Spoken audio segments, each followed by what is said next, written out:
Well, hello. Happy St. Patty's Day to everyone. Thank you so much for tuning in. If you're tuning in live, let me know in the chat that you're here. And we're going to celebrate. Today is St. Patty's Day, so I'm rocking my green and excited to share with you all today. Today is episode number 4 of Just Ask Jen. I've been really enjoying doing these live streams and answering your questions. So I've got a few tips and tricks that I'm going to share today. But if you have any questions, please drop them in the chat and use hashtag ask. Lets me know that you have a question for me, and I'll watch for those in the chat. So thank you so much for being here today. Or if you're watching from the future, thank you for tuning in.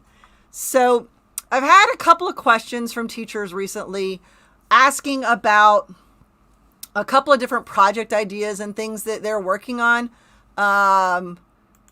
Happy St. Patty's Day to you as well. Stacy, thanks for tuning in from Alabama. I hope you're safe. The weather is wacky. So I'm a little concerned. We are going virtual tomorrow because they're concerned about the weather coming through Atlanta. So stay safe out there.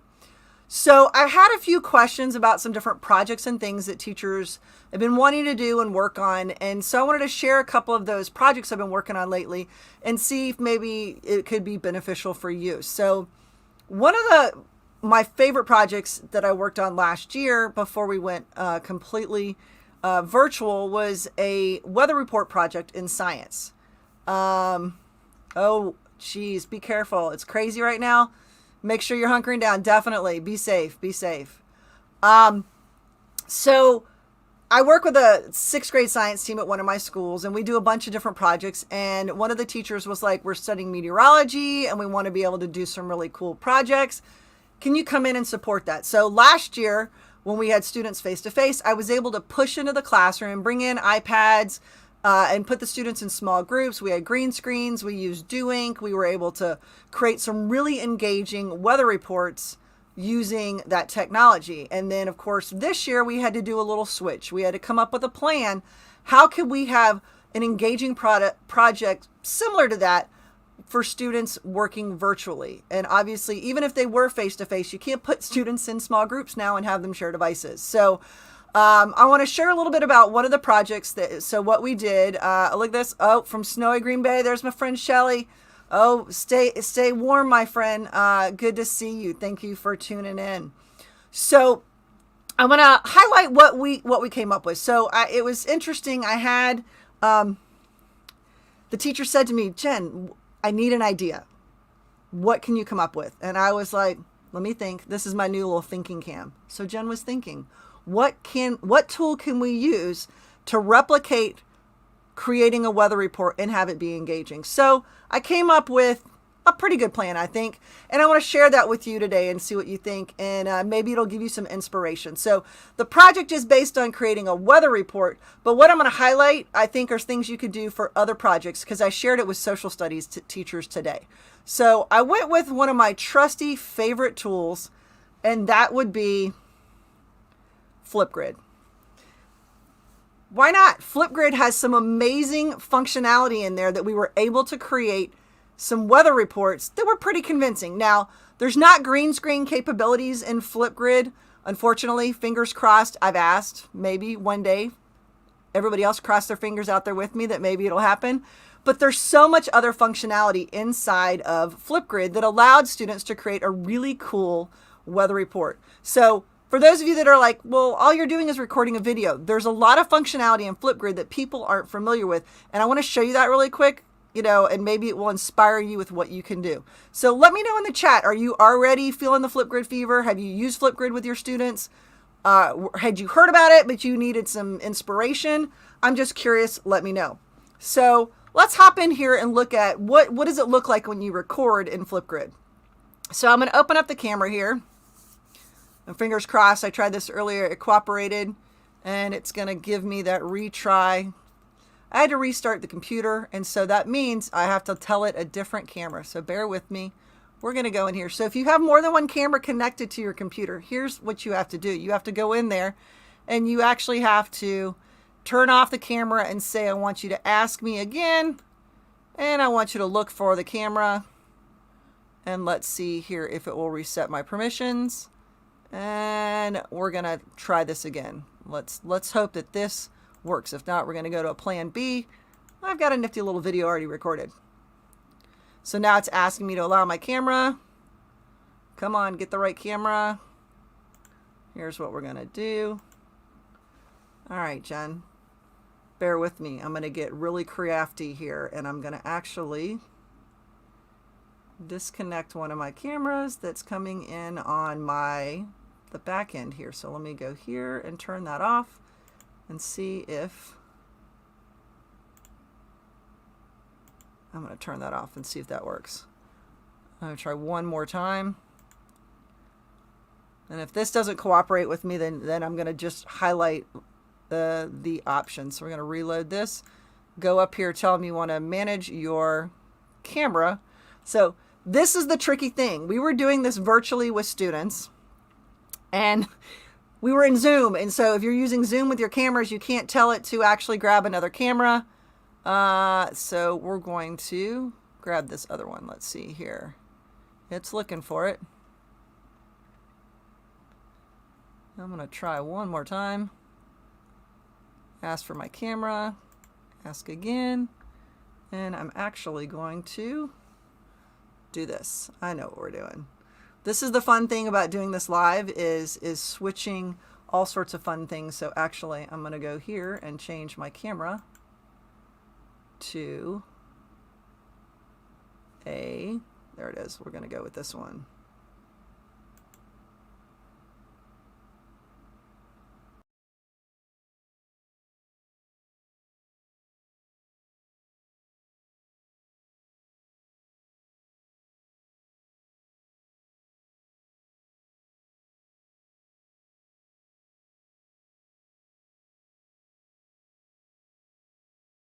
All right. So it's not letting me do this. So I'm a little bummed about this because I wanted to show you live and hear what you can do, but that's all right. I'm going to actually just show you an example if that works. So for those of you that are tuning in, I apologize.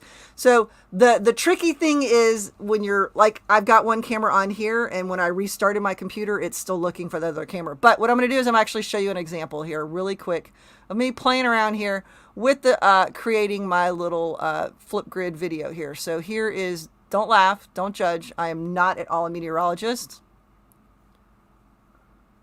Good morning. Here's your daily weather report for Atlanta, Georgia. Today's high temperature will be 73 with a low of 48 tonight. So what we were able to do inside of Flipgrid is actually, most people didn't know this, is that you can actually upload images in there. So what we were able to do is do a side-by-side. Obviously, it's not fancy green screen, but I'm able to have my weather report next to me. So students were given a template where they had to research and get the current weather in the city that they were using. So they got to choose the city, and they had to put all of the facts that they wanted to add in there. And so I was uploading this as an overlay. So in Flipgrid, you can say upload photos. Most people don't realize you can do that, but you can also create a board. Mel says Flipgrid, yay, yes. It is like one of my favorite tools. And I'm really bummed I can't show you the shorts camera, but I do have like an example video, and I'm going to drop the link here in a second of how I created the project, and you see the behind the scenes of it. Unfortunately, because I'm streaming, lesson learned here, the cameras don't want to cooperate. So I was able to upload this image, and I also was able to create this overlay because I was working with one particular middle school, because you can add in multiple photos and you can actually overlay them. So we use the board feature, which lets you slide over your camera just a little bit and then overlay pictures. So we were able to upload this photo graphic that had the different temperatures and all that other good stuff.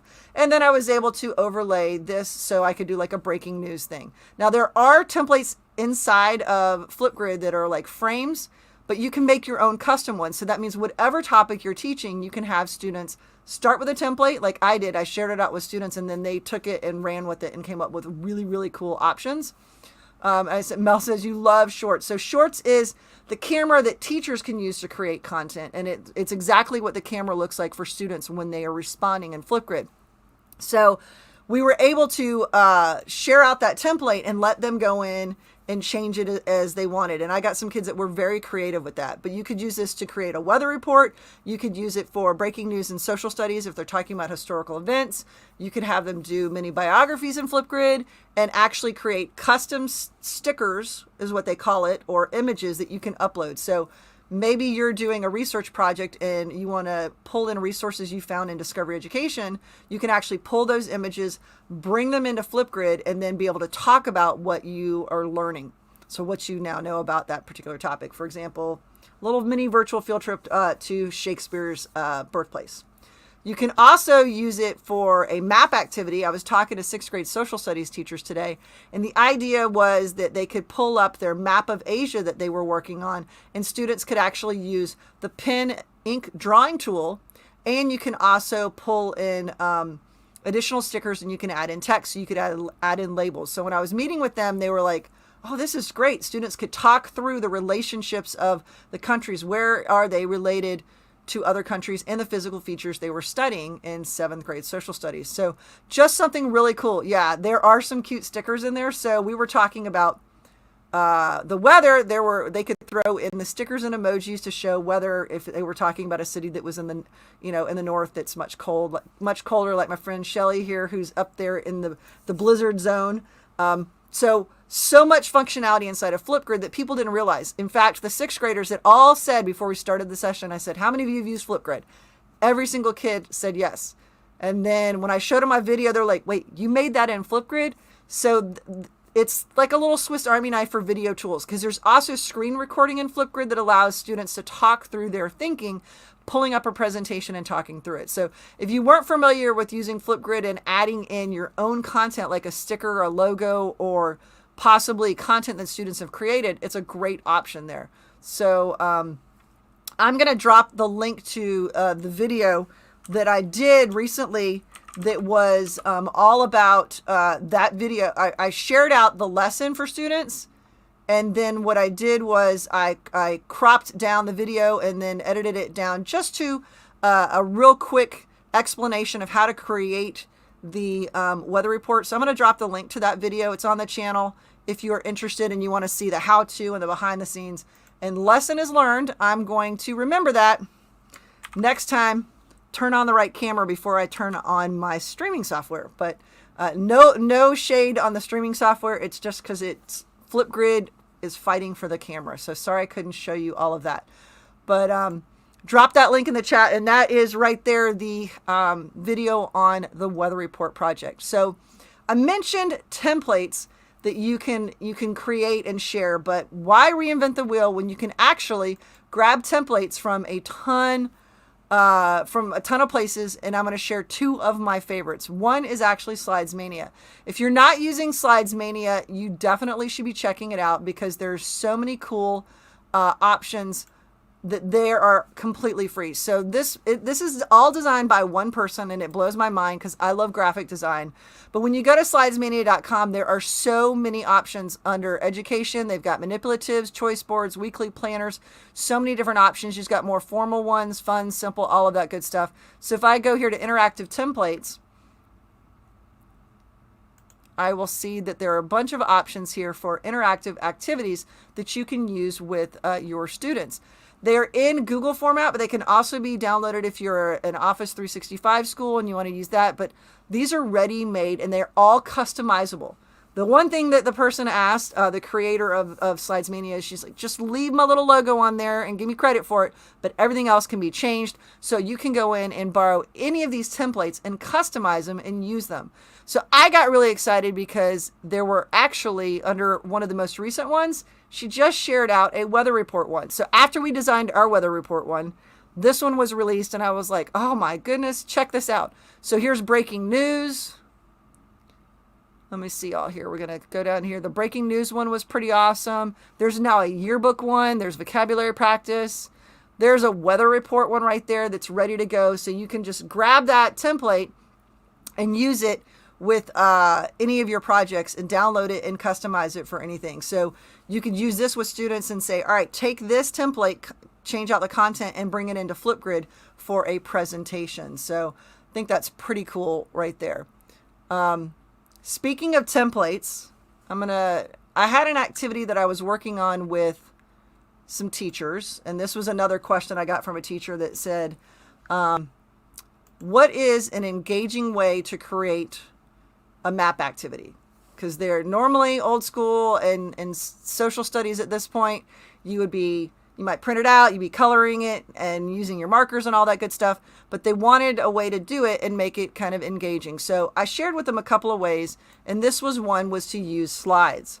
So a lot of people don't think about slides as an interactive activity because they think, oh, it's just a presentation tool. Well, to me, it's the Swiss Army knife of tools because you can customize the size, you can create so many different things with it. And this was a drag and drop activity that I came up with for that task that they needed to complete. So for 7th grade social studies, one of their standards is that they have to identify countries and physical features of Asia. So these are all the terms that they have to be able to identify, and they have to put it on the map. So what I did was, and sharing with the teachers, was to create, these are just shapes.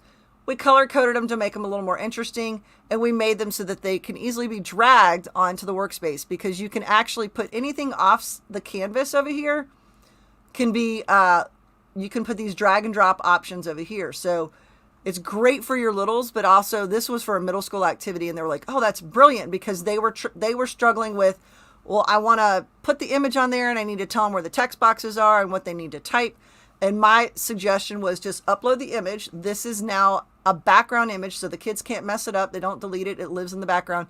And then we made these custom drag and drop options. And then you can use the features inside of slides to actually draw lines. So you can do lines, arrows, scribble. So you can doodle and actually add physical features. So one of the things is that they need to draw like the Himalayas and actually like draw the mountains.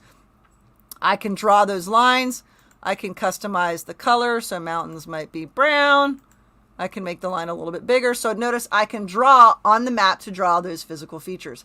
I can also use the shapes tool to go up here and actually add in shapes. So if I wanted to maybe instead do triangles, because maybe I'm not feeling good about the drawing, I could draw a shape. I could fill that with the color, let's go brown, and I could duplicate that. And I can make the mountainous region. I could also do the same thing with shapes for the desert and so forth. So I know these are not in the right place, but you get the idea. So this is a really kind of a fun, easy way for teachers to make a map activity that needs to be what is normally something you would draw on and color and all that fun stuff in the real world to be an engaging, interactive activity that you could do virtually. Yes, the gray space is the best. All that extra area is the best. So Jay, thanks for joining. Do you have a recording of how you made the map with the movable shapes? So I didn't make a recording of it, but what I actually have on my channel, I've got one that's on how to make interactive activities using slides. And so basically, the main thing is that you put the image as the background, and it can be a PDF that you've converted, and you can actually upload, take a PDF and convert it to JPEG, or take a PNG. One of the other things that I'll do sometimes is I'll actually design it in slides, something that I want students to complete. Then I'll download it and then upload it again as the background. And that means it's locked down and students can't mess it up. But there is on my channel one on interactive activities on slides and how to create them. Yeah, this is definitely a great for anything that students need to label, because I've put the labels there. I just need you to move them where they go. Or students could also use arrows. You might remember back in the day where you would have to do everything's on one side and everything's on the other, and you would draw the lines to match things. You could do the same thing using slides. The great thing about slides is that you can easily share it out in Google Classroom. You can have students force copy and have access to their own, or you could share this out and everybody has their own slide in here. I could just duplicate it and everybody has their own slide. Now, the other thing I did to make it easier for students, and this is something I've started doing to make life a little bit easier, is that I actually created an animated GIF in here to show where the tools are. Now, These 7th graders, I worked with them when they were in 6th grade, so they're familiar with slides and drawings because we went through those tools before. But if you have students that are new to using like those features in slides, you could do an animated GIF like that. And I used, I'm going to drop this link in the chat to create my animated GIFs. It's my go-to option. It's a download, but it makes super simple, easy animated GIFs, and then you can add them into slides or drawings so that you can have that engagement for students. So I'm going to drop this in the chat. This is the tool I use. It's called LiceCat, and it's a download for Mac or Windows, and you can just record your screen as I was just highlighting, as you can see, pointing out the different tools, and you can add that to your slides presentation as part of those instructions for your students. So just a bonus tip there. So you can have each student have their own or slide deck, or give each make multiple copies of this one particular map, share out one for the class. It's collaborative and they can all work there. So that's one example. So when I met with the teachers today, they were like, oh, that's awesome. I said, but if you want to level up, let me show you another option. So another option is to do that same activity with whiteboard chat. How many of you have used whiteboard chat? Let me know in the drop in the chat if you've used whiteboard chat before.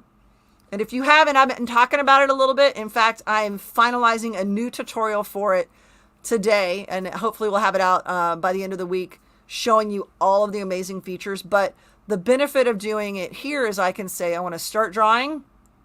I'm going to click start teaching, and I'm just going to take that same image and I'm going to add, look at that, Mel. Of course you are, Mel. You're an ambassador. Yes, you are. Thank you so much. You would agree with me that it keeps getting better and better and better, right? Better, better, and better. So it does give you this little tour when you first log in, but I'm going to skip that for right now. So this is that collaborative whiteboard, and it has all these awesome tools, and I'm not going to go through all of them right now, but it has drawing tools, it has annotation tools, it has highlighting, I can add shapes, all this amazing stuff. But what's really cool is I can actually upload that same image. Yeah, there's a lot of stuff on there. There's stuff on there. I'm not going to lie. There was a couple of them when I was working on the tutorial. I was like, I need to look and see what that is. I've never heard of it. So I'm going to upload that same image that I put in slides. There's my Asia map, and I'm going to drop it in there, and it's going to put it in this space right here. Now what's happened here is I'm in here as a teacher, but what I can do is I can share this board. So I can go here and I can say invite.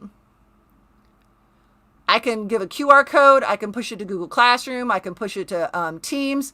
I can give out this particular code. I can grab this link right here, which I'm going to drop in the chat. So if anyone wants to jump on my board, you can. And I'm going to drop that out there. And what happens is this is the primary teacher board. Anything I do on my board, I'm modeling for students, and it will show up on their board. But when students join, they get their own copy of it, but their own super safe space, which means they're not messing up a collaborative document, which is great. So I love like Jamboard, but the problem is that if somebody deletes it, it deletes it for everybody. Here, if you join it, I can see who's engaging in the content. So I can go over here and I can use those same drawing tools, and I can draw physical features. Now you'll notice it's this blue color. I can actually go over here and I can change my color. When I change my pen color, it changes the whole board color. So you actually know that what color you're working with. I'm going to go back down here. When I'm working on it, I can go down here and I see now it's purple. So I can change it out, and notice I've got somebody's hopped into my board, and I can see that up here at the top. And I know there's a little bit of a delay from people, watching in the chat and that me dropping that link. So if you can hop in, great. If not, no worries. But here's what's cool is that I can see somebody's joined, and as each student joins, a student doesn't have to have an account. They just add their name so you know who's on that board. I'm going to go down here to grid view, and when I go to grid view, I can see my board and I can see that other person. So I can see that Jay is joined there. So Jay can actually go in and doodle and add things and manipulate things on her space without affecting all the other boards. That's magical. That means that for those students, like if I wanted to hop on Jay's board and provide support, I could showcase Jay's and say, look, Jay did such a fantastic job. Look how beautiful her mountains are. Whatever I want for that showcase. Or I can choose to join that board and I can hop in, and now I'm going to go into Jay's, and now I can give that additional support for our special needs students that need that extra hands-on support. Okay, it's super, super cool. So now I've hopped in and I can see that I'm in Jay's board. So and I can go in here and I can add to this board as well. There's a bunch of different features up here. If I click on this icon up here, the palette, it gives me the color change, and it gives me all of these widgets and all of these elements I can add in here. So we were talking, this is a map. I can go in and add letters. I can add math items. I can go up here. There's currency, all of these different things. There's different languages, all of this different options. So for right now, I'm just going to grab a letter. Now I've got these jazzy letters. I can drop that on there and I can mark something. And I've added it now to Jay's board. But when I go back over here to mine, I'm going to go to my instructor board. So I put a B on her board. Okay. It's reloading. It's magic is happening. I'm going back in here. It's asking me for my little tutorial. I keep saying skip for now because I used it as part of my recording. Jay thinks that is so cool. Thank you for being a participant and dropping in there. And I see somebody else join. So notice I'm back on my instructor board, but when I go to grid view, look at this. That B, let me move this out of here. That B is only on Jay's board. So that means I can give that individualized instruction. So I took that map activity and leveled it up by using whiteboard chat. So hopefully you think that's pretty neat. Thank you, Jay, for participating. I can see that somebody else has jumped into the board. So that is whiteboard chat. And you can upload multiple page PDFs and it will turn it into like a workbook, or you can upload images. You can also embed videos, hyperlinks, and all these other things. And there's tons of different manipulatives and different activities that you can add in here. So I go to tools and I've got all of these drawing lines, arrows, shapes. I can add notes. I can do rich text. It's got immersive reader built in. It's super, super cool. Thank you so much, my friend, for tuning in. I appreciate you being here. So all of these options, like there's a compass. We're talking about map skills. We can, talk about directions. But now I can see there's that delay. More people hopping into my board here. That is awesome. I can see everyone that's coming in. And I can monitor that. And again, what you change on your board is not going to affect all the other students that are working in this space. I love it. Shelly says, oh, cool. I cannot wait to share this with my staff. This has been a game changer. I showed this not once, but twice today to teachers. I worked with those social studies teachers earlier today. They were like, what? And then I met with the whole staff at one of my other schools, and we were just talking about ways to level up engagement. And they were like, this is fantastic because now you can differentiate that content because you can technically go in and add a little extra support. So technically you could give a little bit of a key to particular students and all of that. So that, thank you so much. I'm glad you liked it, that you found that was awesome. So that is whiteboard.chat. And I've been talking about it a little bit and sharing it, but I think you have to see it in action to really see the power in it.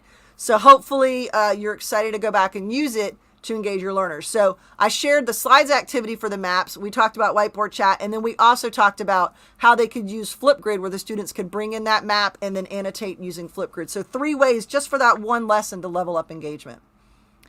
Awesome. Thank you so, so much. So another tool that would be cool that you could pair with whiteboard chat.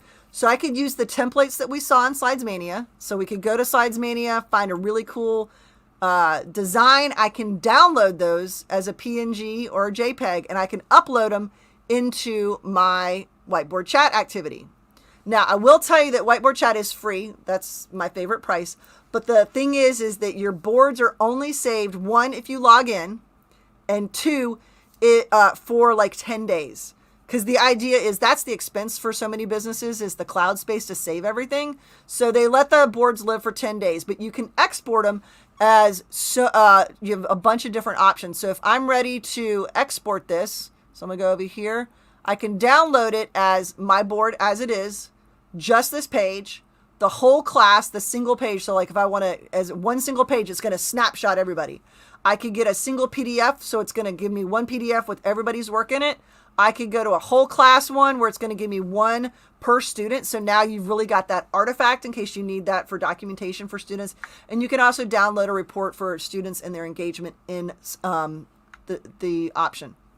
So I definitely think that you could upload your documents and let students work in it, but keep in mind that you're going to want to download them and save them so that students can attach them as a PDF or attach them as a PNG inside of Google Classroom or Teams or into a Google Drive folder that you share out in case students need to share that. Okay.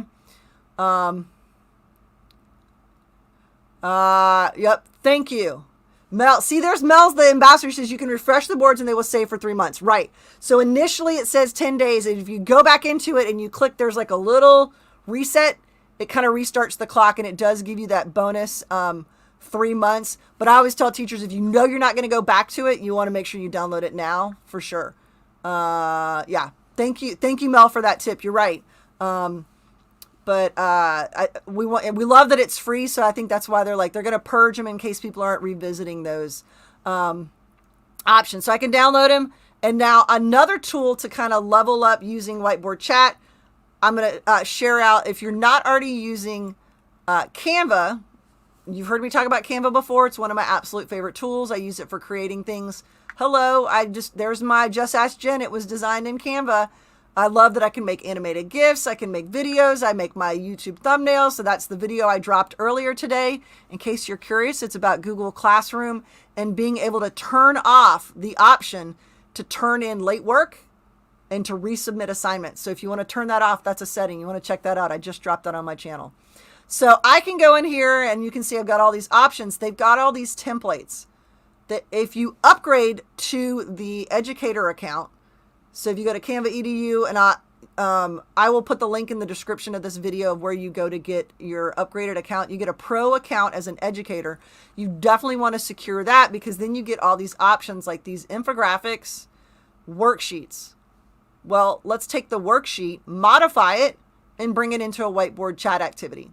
Okay. Could also be brought in for Jamboard. Look at this, science worksheets, flashcards, all of those can be taken and exported either as JPEGs or PNGs or even animations that you want, GIF animations, and brought into those workspaces. Okay. There we go. Canva is the bomb. It is. I love it because it's super simple drag and drop interface. The other cool thing is that when you upgrade to the educator account, you get the ability to create a class and push out assignments and link it to Google Classroom, which is super cool. So what's really cool is if I want to create a design, check this out. They have an option for online whiteboard. When I click that, you'll see I've got a bunch of templates that I can go in and modify and customize it to use in an activity in a tool, either like Jamboard. You could also bring it into slides. You can bring it into whiteboard chat. So many different ways you can do it. So you can see they've got some templates. All of these are customizable. All of the elements are customizable. How cool is that? All right. So I'm all about not reinventing the wheel and maybe modifying the wheel. But what's great is I'm going to grab this organize your thinking one. This is ready-made, but every element in here is customizable. So maybe you don't like that icon. Maybe you want to change that out. As a former ELA teacher, I used to spend a lot of time creating the worksheets, the handouts that I created for my students. Even now, I spend a lot of time on design, but I've moved to using templates instead of reinventing the wheel each time.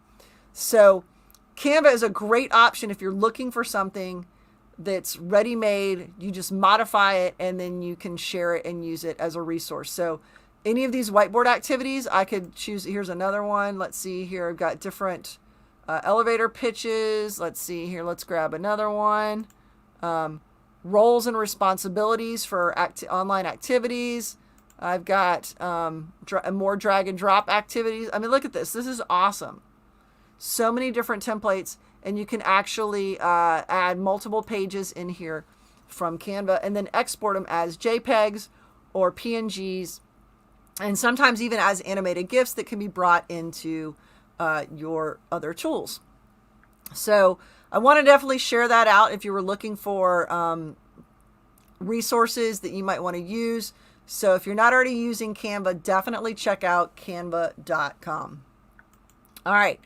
So another thing that I was talking with my teachers about today, and it was a lot of fun to talk about Classroom Screen. How many of you are familiar with classroomscreen.com? Let me hop back over here and there we go. So I made my own little custom background to shout out today's event, but you can actually put any background that you want. So you can have a custom logo here. So if I go to background, they have all these beautiful pictures. Oh, of all the places I wish I could travel. I miss traveling. I think everybody misses traveling. So classroomscreen.com has a free version and a paid version. Now, the free version lets you go in and use all the tools that are on here, but the paid version lets you save them and allows you to create and save multiple class lists. For the free version, you can save 3, and you can say you can't save all of your screens. If you have a paid version, you can have multiple screens and save them. But what's really cool here is I've got random name pickers, so I can add in names and I can actually randomly pick student names. I've got a dice roller. So this serves as like that home-based screen where you have all the tools in one and you don't have to click around and go to a bunch of other tools in other places. There's a sound level one. This reminds me of when I was in the classroom. You would have that, okay, don't be too loud. See, it's really loud because I'm in my mic right now, but you can set the level.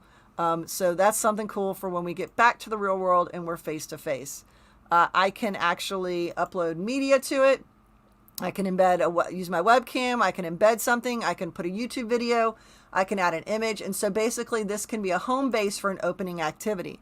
There is a QR code option so people can scan, like if they walk into class and they've got mobile devices, they can scan and take a look at your particular screen. Each screen has its own hyperlink. I can also draw here, so I can use it to annotate and use this as a whiteboard. So if you're just explaining a concept, you can do that, and you can make this full screen so that it's your full. I can move it around.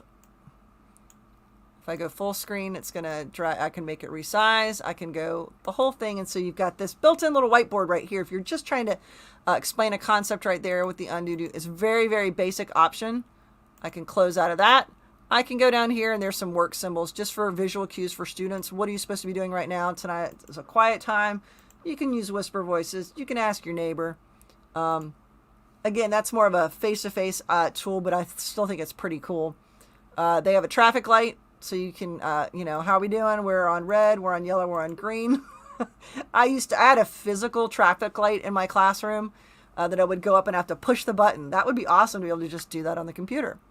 There is a built-in timer, so you can go in here and set a timer and it will buzz and ring, and you can actually add in different sounds. So if we want it to be a little tropical music. So just as a little warning, so if you have them doing an independent task and you want that timer, it's all on one screen for you. I like that you can add text. So you can actually put your objective, you can put your goal, a prompt for students, all of that on your main page here. There's a stopwatch, so you can do, a timed activity, the count, so you can do a race. They also have a clock, so you just have a clock up there and a calendar as well. You can hide this and just have this beautiful picture and just have a few elements up there, and you can hide your tools. So that is classroomscreen.com. It's just a really neat tool that has a bunch of different widgets basically that can live on your home screen for students and, just to keep them engaged. What's also cool is because it's free and it's web-based and you don't have to log in, you could actually let your students use it for some self-regulation. So if you're working on an activity and they need to do their own timed activities, or they want to be able to take some notes, they can use it right there. And that's classroomscreen.com. So hopefully you found that one pretty cool, interesting. Let me know in the chat if you were familiar with Classroom Screen or not. And also in the chat, share your favorite app or tool that you're using right now to engage your learners. What's everybody using right now? What is your go-to tool that you're using right now to engage your students? We're almost to, for us here in Atlanta, we're almost to spring break. This is that time of the year where everybody's, just tired and ready for a break. And the virtual learning, we've got students that are face-to-face. We've got students that are at home. It's definitely a challenge. And so we're trying to figure out what are some best tools that you're using. So let me know in the chat What are your favorite apps and tools that you're using to engage your learners? All right. So I wanted to share another resource that I think is kind of cool. I get a lot of questions about like video production, and you're working on things with students, and you're like, I need to have copyright free music. So this is probably one of my go-to tools right now, and that is Streambeats. And I'm going to drop this in the chat here for you all. Streambeats is copyright free music.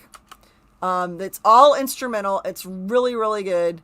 They have synthwave, lo-fi, rock, ambient music, and you can download these and use them in videos. You can play them in the background in your class. So if you're recording sessions, you don't have to worry about a copyright infringement, because these are all free options. So I like the lo-fi. It's very chill.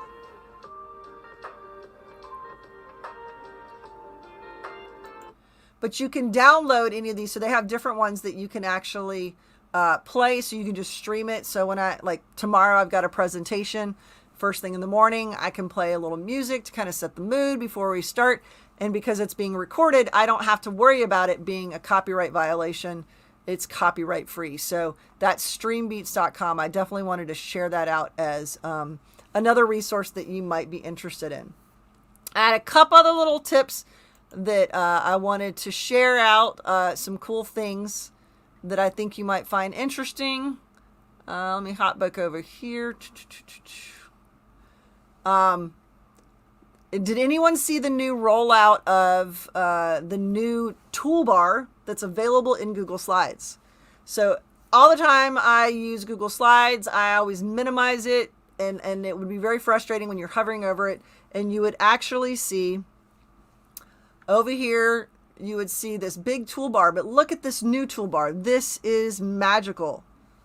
So we look here, I can actually toggle through to pages, but I can hit these three dots, and this is where all the other stuff. So before it used to be this big, huge toolbar that would take up all of your space. And now I can actually see, here's my options. I can turn on my laser pointer. I can enter full screen mode, or have it take out of full screen mode. I can start my presentation. I can autoplay, set my timing. So if you're doing an activity where the students have to go through, it's like a quiz bowl style activity, you can set the timing for each slide. I can set my caption options here as well. And I got a couple of other options here. I can download directly from here. I can get to the Q&A. But I love that this is the new toolbar, and it's so less intrusive in terms of when you're presenting, especially when you accidentally hover down here and you didn't mean to, and it would cover up a bunch of things. So I do love that new feature. I think that's really cool. I did a session earlier today, and we were celebrating that it was St. Patrick's Day. So I was like, yay, it's St. Patrick's Day. And we threw a little virtual confetti to celebrate. And I'm not sure if anyone else has seen this confetti cannon. So I'm going to actually drop the link to this, and I'll put the link in the description and in the video as well. But this is actually the confetti cannon, that it's a simple extension that all you have to do is hit the button, and voila, you are dropping confetti on your screen. This is just kind of a fun thing to do in the middle of your presentation with students. Whether it's celebrating successes or holidays or whatever you want to celebrate. And thank you, my friend. Yeah, the celebration is super cool. It's super neat to be able to like, hey, yay. I did a session 2 of my Den Ambassadors cohort last week, and one of the participants was there and was like, it's my birthday. And of course we had to celebrate and throw out the confetti for that, because that's super fun.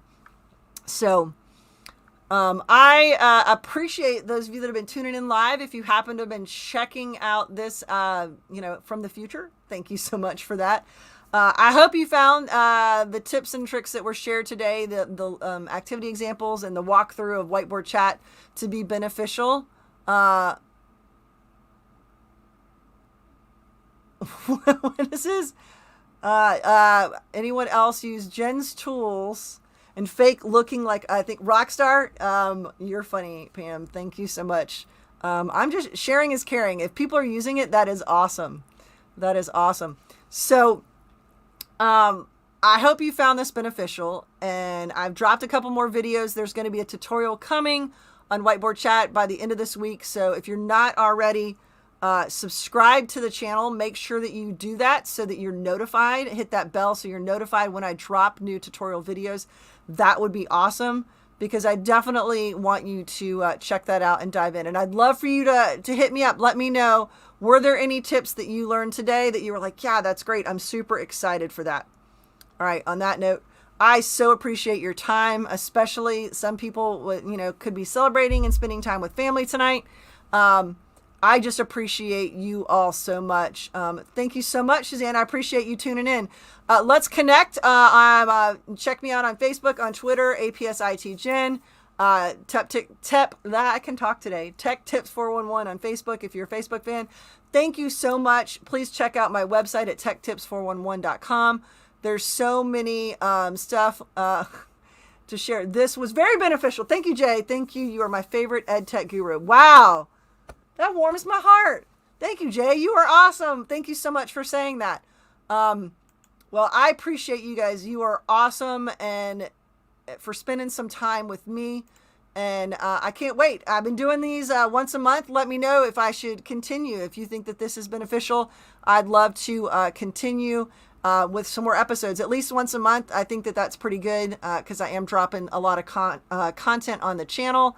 And I hope that's been beneficial. Well, thank you all so much for tuning in, and I will see you all on the next one.